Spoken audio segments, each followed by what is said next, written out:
우리 교회 우리 청년들도 그렇고 우리 장년들 중에서도 그렇고 1년이든 2년이든 단기 선교사로도 많이 나가면 좋겠다, 이런 소망이 있습니다.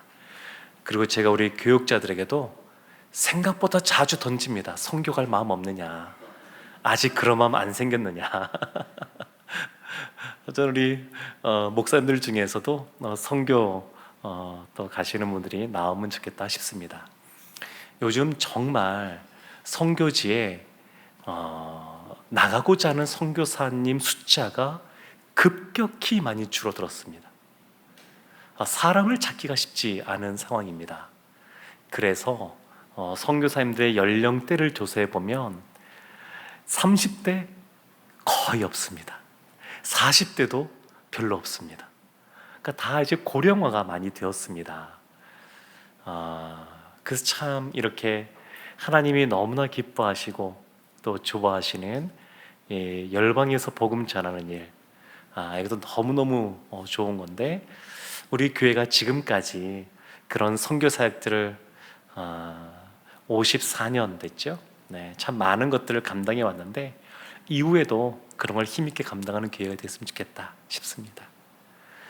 교회는, 제가 생각할 때 크게 교회는 예배하는 공동체이고 또 하나 선교하는 공동체라고 정의할 수가 있습니다.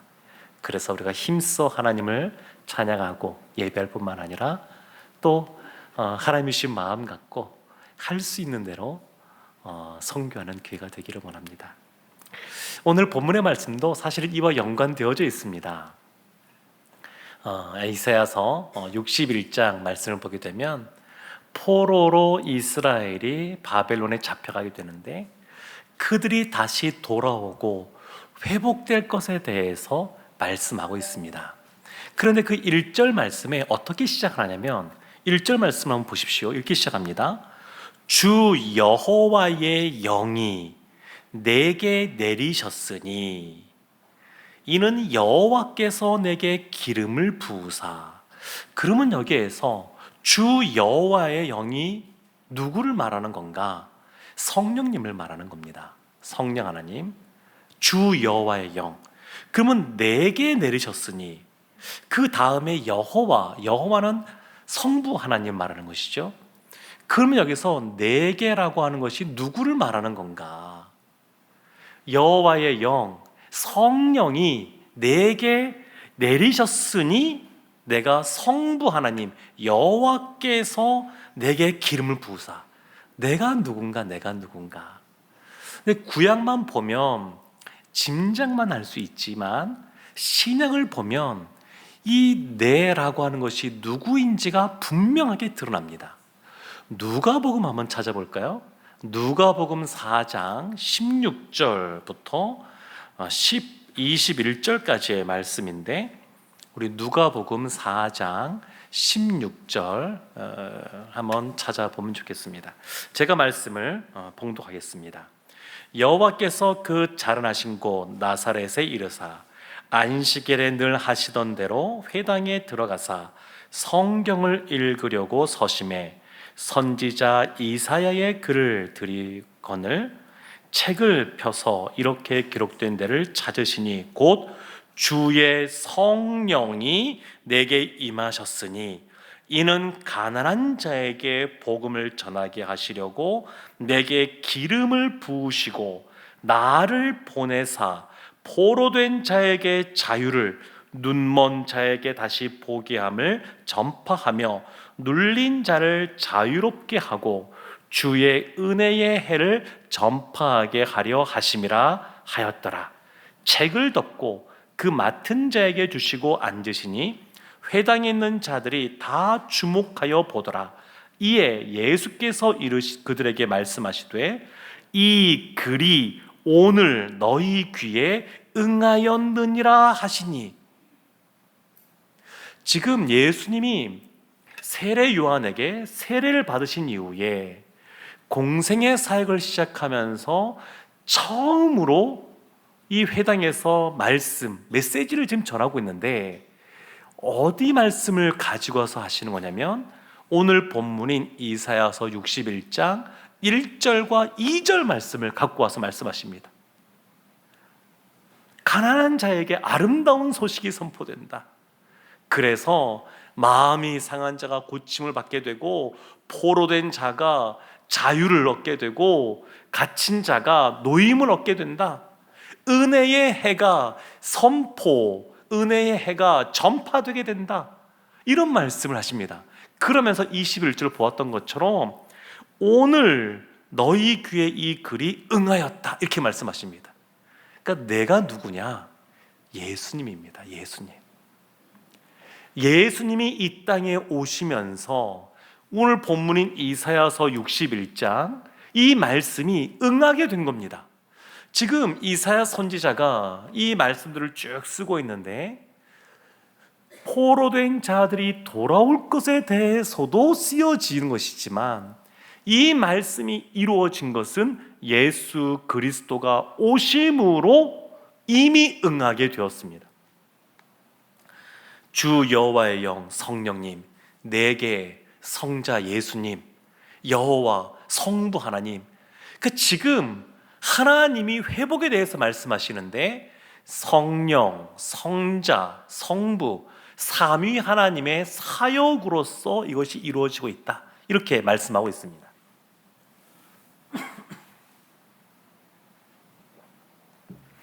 근데 그 내용을 보게 되면 가난한 자에게 아름다운 소식을 전하게 하려 하심이라 1절에 이렇게 나옵니다. 가난한 자가 어떤 사람입니까? 가난한 사람, 물질이 없어서 힘든 사람, 그런 분들이 가난한 사람이겠죠. 그런데 가난한 자에게 아름다운 소식을 전하게 한다. 그리고 뒤에 나오는 내용들을 보면 단순히 물질이 없어서 가난하다 이렇게 말하는 것이 아니다 라는 것을 알 수 있습니다. 여기서 가난한 사람 어떤 사람이냐? 가난한 사람은 스스로 죄인됨을 아는 사람입니다. 스스로 부족함을 아는 사람입니다. 스스로 해결하지 못한다는 것을 아는 사람입니다. 심령이 가난한 자는 복이 있나니 천국이 저희 것이며, 예수님이 이렇게 말씀하시는데 심령이 가난한 자를 말합니다. 죄인인 것을 알고 또 더 나아가서 심령이 가난한 것을 아는 겁니다. 예수님 당시에 이와 같이 예수님께서 오늘 이 말씀이 응하였다라고 했을 때 사람들이 보인 반응이 뭐냐면, 누가복음 4장 22절에 보면 사람들이 놀라워합니다. 그걸로 끝입니다. 예수님께서 지금 너희들 가운데, 너희들이 가난한 자들이기 때문에, 영혼이 가난한 자들이기 때문에 이 말씀이 이제 응하였다라고 말씀했지만 받아들이지 않는 사람들이 있었습니다. 여전히 가난한 겁니다. 모든 가난한 영혼들이 다 이것을 받아들이는 것이 아닙니다. 누가복음에 보면 탕자의 비유가 나옵니다. 근데 그 탕자가 돼지가 먹던 그 쥐염 열매, 그것도 본인이 못 먹고 아버지에게 돌아오기 전과 후가 극명하게 나눠집니다. 그래서 아버지께 모든 걸 탕진하고 돌아오기 전에도 사실은 탕자는 죄인이었습니다. 가난한 영혼이었습니다. 본인이 깨닫지 못했던 것뿐이지. 그런데 그 이후에 그 돼지 열매를 못 먹고 스스로 비천함을 깨닫고 난 이후에 다시 아버지 집으로 돌아왔을 때는 스스로 아들이라 여기지 않고 종이라 여길 만큼 정말 가난한 심령의 사람이 되었습니다. 깨달은 겁니다. 그러니까 이 탕자는 탕진하기 전과 후가 비포와 애프터로 완전히 나눠지게 됩니다. 그러니까 가난하다라고 하는 것, 이것은 심령이 가난한 것을 말합니다. 모든 사람이 물질이 없다고 가난한 것이 아니고 마음이 가난한 사람들이 있습니다. 그래서 예수님이 지금 오늘 말씀에서 보게 되면 가난한 자에게 아름다운 소식이 전파된다, 전해진다, 이렇게 말을 합니다. 그러면서 이와 같은 모습이 어떤 식으로 표현이 되냐면 1절 말씀 중간에 이렇게 나옵니다. 나를 보내사 마음이 상한 자를 고치며, 마음이 상한 자가 고침을 받습니다. 고침을 받습니다. 마음이 상한 자가. 그러니까 우리가 삶을 살아가면서 여러 가지 현실에 어려움에 부치게 되면 마음이 힘들어지기도 하고 낙담되기도 하고, 그리고 회피하고 싶은 마음이 들 때도 있고, 또 어떤 게 있을까요? 옆에 있는 사람이 잘 되면 배도 아플까요? 하여튼 이런저런 모습에 마음이 아플 수가 있습니다. 그런데 이 아름다운 소식이라고 하는 것은 마음이 고쳐지는 겁니다. 이것이 좀 더 자세히 설명된 것이 3절에 나오는데, 3절 한번 보십시오. 이렇게 나옵니다. 무릇 시온에서 슬퍼하는 자에게 화관을 주어 그 죄를 대신하며, 죄 대신 화관, 슬픔 대신 화관을 줍니다. 이것이 마음이 상한 자가 고침받는 모습입니다. 또 3절 뒤에 보면 기쁨의 기름으로 그 슬픔을 대신하며, 슬픔 대신 기쁨, 기쁨이 있습니다. 기쁨. 또 보면 찬송의 옷으로 그 근심을 대신하시고, 근심 대신 찬송이 주어지게 됩니다. 그러니까 마음이 상한 사람, 마음이 어렵고 힘든 사람들, 하나님께서, 예수 그리스도께서 고치십니다. 그리고 우리는 이미 예수님을 나의 구주로 고백한 사람들은 이와 같은 은혜를 누리고 있는 줄로 믿습니다. 우리가 예수님 믿는다고 하면, 예전에 처음 복음이 우리 한국 땅, 이 땅 가운데 전해졌을 때에 아주 가슴이 뜨거웠던 분들 중에서 이렇게 전도하는 분이 계셨습니다. 아주 능력의 종류로 일컬어졌던 목사님이신데, 예수 천당, 불신 지옥. 사실은 이것이 얼마나 영향력이 있었냐면, 수많은 사람들이 이 얘기 듣고 그 당시에 회심을 경험하게 됩니다. 예수님께 나오게 됩니다. 그런데 예수 천당, 불신 지옥이 너무 강조되다 보니까 놓쳐버린 것이 있습니다. 구원이라고 하는 것, 우리의 죄가 용서받는 구속이라고 하는 것은 단지 천국 가기 위해서 필요한 것이다, 이런 생각으로만 바뀌게 됩니다. 그래서 이렇게 말하는 사람들이 생기는 겁니다. 아니, 뭐 힘들게 젊어서부터 예수님 믿느냐, 그냥 나이 들어서 이 세상 떠나기 몇 분 전에 예수님 믿으면 가장 효율적인 것 아닌가, 이런 분들 있지 않습니까? 마음이 불편하고 힘드니까 그냥 그때 가서 그냥 내가 믿는다고 고백하면 되지, 이렇게 말하는 겁니다. 근데 그렇지가 않습니다. 구원이라고 하는 것, 예수를 믿는다고 하는 것은 사실은 그 시작입니다. 시작. 예수님 믿고 우리가 하나님 백성이 되어서 나중에 하나님 나라 가게 되는 것 맞습니다. 맞지만 그것이 하나님이 계획하신 전부가 아닙니다. 예수님 믿고 구원받은 백성으로서 해야 될 것이 있습니다. 하나님은 그것을 우리에게 원하시고 계십니다. 그 해야 될 것이 뭐냐? 마음이 상한 자를 예수님이 고쳐주시는데, 이와 같은 은혜를 우리가 받아 누리고 우리도 이것을 다른 이들에게 전해야 되는 겁니다. 그래서 1절 하반절에 보면 이렇게 나오죠. 포로된 자에게 자유를, 갇힌 자에게 노임을 선포하며, 선포하라고 말합니다. 선포하라고. 사도행전 3장을 보게 되면 베드로와 요한이 성전에 갑니다. 그때 나면서부터 걷지 못했던 그 앉아만 있는 사람이 있습니다. 그때 베드로가 담대하게 선포하지 않습니까? 은과 금은 내게 없거니와 내게 있는 것으로 내게 명하노니 일어나 걸어라. 담대하게 선포합니다. 이렇게 선포하라는 겁니다. 예수 그리스도로 말미암아 우리가 자유를 누리게 되었으니 그것을 선포하라는 겁니다. 복음을 설명할 때 요한복음을 보게 되면 자유의 개념과 연관지어서 복음을 설명합니다. 진리를 알지니 진리가 너희를 자유케 하리라. 복음이 자유라는 겁니다. 그러면 의아할 수 있죠. 왜 복음이 자유일까? 복음은 단순히 우리의 죄가 용서함 받고 의인이라고 칭함받고 그래서 이제 하나님 나라 가는 것 예약되었으니 그냥 그걸로 끝이다 이것이 아니고, 예수 믿고 구원받은 백성이 되면 그 다음에 우리 가운데 진짜 자유가 주어지게 됩니다. 욥기서를 보면 욥이 늘 거기에 대한 고민들이 있었습니다. 보응의 원리, 인과 응보라고 하는 그 말처럼 무엇인가 하나님 앞에 착한 일하고 잘하면 상을 받고 나쁜 짓을 하면 벌을 받는 것이 마땅한데 왜 나에게 잘못도 안 했는데 이와 같은 어려움이 주어지는가? 하나님의 축복과 심판의 기준이 명확하지 않다. 이것 때문에 어려움을 겪습니다. 그런데 이것은 아주 1차원적인 겁니다. 마치 예수님 믿으면 천당 가고 예수님 안 믿으면 지옥 간다, 그러니까 예수님 믿는 걸로 끝, 이것이라고 하는 거 비슷합니다. 근데 그렇지가 않습니다.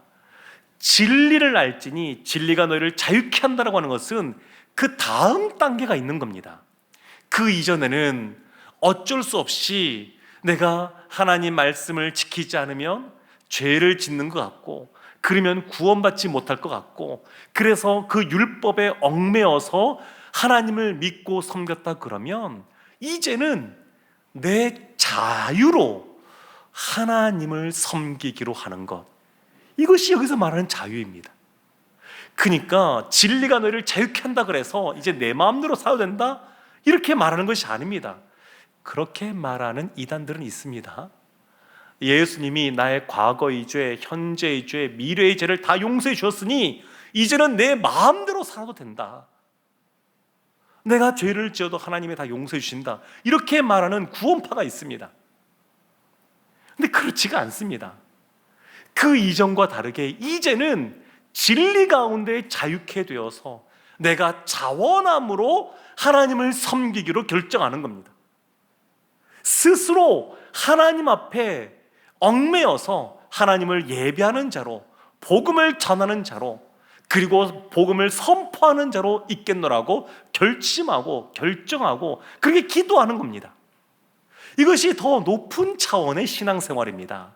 예수님 믿는 걸로 끝나는 것이 아니라 이제 예수님 믿고 구원받은 자가 되었으니 예수님을 더 닮아가는 성화의 과정을 살아가기로 결심하는 겁니다. 그렇지 않으면 몸이 아프거나 또 여러 가지 삶의 어려움들이 생겼을 때에 이렇게 하나님께 기도할 수 있습니다. 하나님, 왜 저 빨리 안 데려가십니까? 하나님 나라 천국은 더 이상 눈물도 없다 그러고 아픔도 없다 그러고 더 이상 사망도 없다 그러는데 그 좋은 곳 하나님 나라 저 빨리 데려가시지 왜 안 데려가십니까? 이렇게 기도할 수도 있고 이렇게 말할 수도 있습니다. 근데 그것은 1차원적인 겁니다. 우리는 거기에 머무른 사람들이 아니라 예수님 믿는 사람은 예수님을 닮아가는 삶을 살아야 되고 이 땅에서도 우리가 마음의 고침을 받고 그리고 자유를 얻게 되고 노임을 얻게 되고 회복을 누리고 위로를 얻었으니 우리도 이것을 선포하라고 하는 사명을 받았습니다. 그래서 그 길을 걸어가는 겁니다. 때로는 우리가 요즘 새벽에도 말씀을 보고 있지만 사도행전 18장에 계속 나오는 그 바울의 어려운 모습들이 있지 않습니까? 이방인의 사도로 부름받았지만 여전히 사명이 흔들릴 때도 있습니다. 이것이 과연 맞을까 싶을 때도 있습니다. 그런데도 불구하고 하나님이 찾아와 주시고 말씀해 주시고 사람들을 붙여주심에도 불구하고 바울 앞에 놓여있는 어려움들은, 현실의 어려움들은 그대로 있습니다. 그러니까 하나님이 이 모든 것들을 통해서 우리가 더 예수님을 닮아가기 원하는 겁니다. 마음이 가난한 사람은 사실 이럴 때 마음이 가난해집니다. 내 힘으로 다 할 수 있고 문제가 생길 때마다 내가 갖고 있는 돈으로, 내가 연결되어 있는 인맥으로 문제를 해결할 수 있다 그러면 기도하지 않습니다. 그러니까 우리의 힘으로 할 수 없으니까 기도하게 하시는 겁니다. 사랑하는 성도 여러분, 하나님이 우리 가운데 가난한 자에게 아름다운 소식을 전해주시는데, 그 아름다운 소식은 우리의 마음이 고침받고 위로받고 회복되는 겁니다. 또 우리가 참 자유를 누리게 하는 겁니다. 이와 같이 삶을 살아갈 때 3절에 보면 우리를 뭐라고 표현하냐면 3절 하반절에 이렇게 말씀이 나옵니다. 그들이 의의 나무 곧 여호와께서 심으신 그 영광을 나타낼 자라 일컬음을 받게 하려 하심이라. 의의 나무, 하나님의 영광을 위하여 심어진 의의 나무라고 우리를 표현하고 있습니다. 우리는 그런 존재입니다. 하나님의 영광을 위하여 심겨진 의의 나무. 이러한 자들에게 어떻게 이 의의 나무로서 하나님께 영광을 돌리는 자가 될 수 있느냐? 1절 한번 기억해 보시면 주 여호와의 영이 내게 내리셨으니, 성령이 임한 다음에 이런 것이 이루어졌습니다. 그냥 하라고 하는 것이 아닙니다. 하나님이 우리를 잘 아셔서 우리의 부족함을 아시기에 성령을 주십니다. 성령의 능력으로 이것을 감당케 하십니다. 또 선물이 있습니다. 3절 중간에 보면 기쁨의 기름이란 표현이 나오고, 7절에도 보면 뒤에 이렇게 나옵니다. 영원한 기쁨이 있으리라. 10절에도 보면 내가 여호와로 말미암아 크게 기뻐하며 내 영혼이 나의 하나님으로 말미암아 즐거워하리니. 기쁨을 주십니다. 기쁨. 이것이 선물입니다. 선물입니다. 사랑하는 성도 여러분, 여호와를 기뻐하는 것이 우리의 힘이 되는 줄로 믿습니다. 느헤미야에서 그렇게 말하고 있습니다. 여호와를 기뻐하는 것이 우리의 힘이라고. 그리고 시편에 보게 되면 여호와를 기뻐할 때 우리의 마음의 소원을 이루어 주신다고 말씀합니다. 하나님 우리에게 기쁨을 주십니다. 하나님이 우리가 기도할 때 우리의 기도에 응답해 주시는데, 하나님이 우리의 기도에 응답해 주시는 것, 하나님이 우리에게 주시는 어떤 그러한 선물 때문에 기뻐하는 것이 아니라, 여기서 말하는 기쁨은 하나님 그분 때문에 기뻐하는 겁니다. 하나님으로부터 오는 기쁨, 하나님이 주시는 기쁨, 그것이 아니라 하나님 안에 있어서 하나님 때문에 기쁜 겁니다. 하나님 때문에. 그런 선물, 그런 은혜를 주십니다.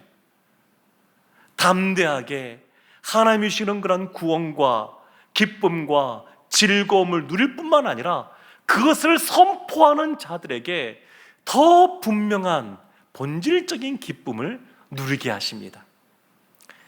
사랑하는 성도 여러분, 사람이 살아가는데 제일 되는 목적이 무엇이냐? 윈스턴 민스터 그 소율이 묻는다 첫 번째 질문 아니겠습니까? 근데 그 첫 번째 질문 답이 여호와를 영화롭게 하고 영원토록 그를 기뻐하는 것이다, 이렇게 말하고 있습니다. 우리가 왜 살아가느냐? 단순히 불신지옥이란 말 때문에 영원한 형벌 가운데 떨어질 거기 때문에 예수님 믿는 것, 그런 수준이 아니고, 그건 당연한 것이고, 더 나아가서 우리가 예수님 믿고 살아가는 것은 그것이 하나님께도 기쁨이 되기 때문에 그렇습니다. 우리가 주님을 더 닮아가고 주님께서 주신 이 기쁨을 선포하며 살아가는 것, 이것이 하나님이 기뻐하신 일이고, 다른 식으로 표현하게 되면 이것이 하나님이 행복해 하시는 일입니다. 하나님은 우리의 모든 상황 형편을 알고 계십니다. 그리고 우리 가운데 현실에 놓여있는 고난들, 어려움들 알고 계십니다. 그리고 너무 힘들면 우리가 사도행전에서 지금 보고 있듯이 바울을 찾아오셔서 말씀해 주시고 내가 너를 안전하게 지켜주겠다 또 약속해 주시는 하나님이십니다. 오늘날 우리에게도 마찬가지입니다. 하나님이 상처난 또 여러 가지 어려움 속에 있는 우리의 마음을 감싸주시고 또 우리를 회복시켜 주시고, 그리고 능력 없는 우리에게 기도할 때 능력을 더해주시고, 무엇보다 그러면서 하나님과 교제하게 하시고, 하나님이 어떤 분인지 알게 하시고, 세상에서 어떤 성과를 이루는 것보다 하나님을 더 아는 것이 더 큰 기쁨이 되게 하시고, 세상의 그 어떤 것으로서는 줄 수도 없고 알 수 없는 그런 놀라운 기쁨, 세상에서는 누릴 수 없는 그런 평안함, 하나님의 자녀만이 누릴 수 있는 평안함, 그 기쁨을 맛보며 살아가게 하실 줄로 믿습니다. 이미 많은 성도님들이 이와 같은 길을 걸어간다고 믿습니다.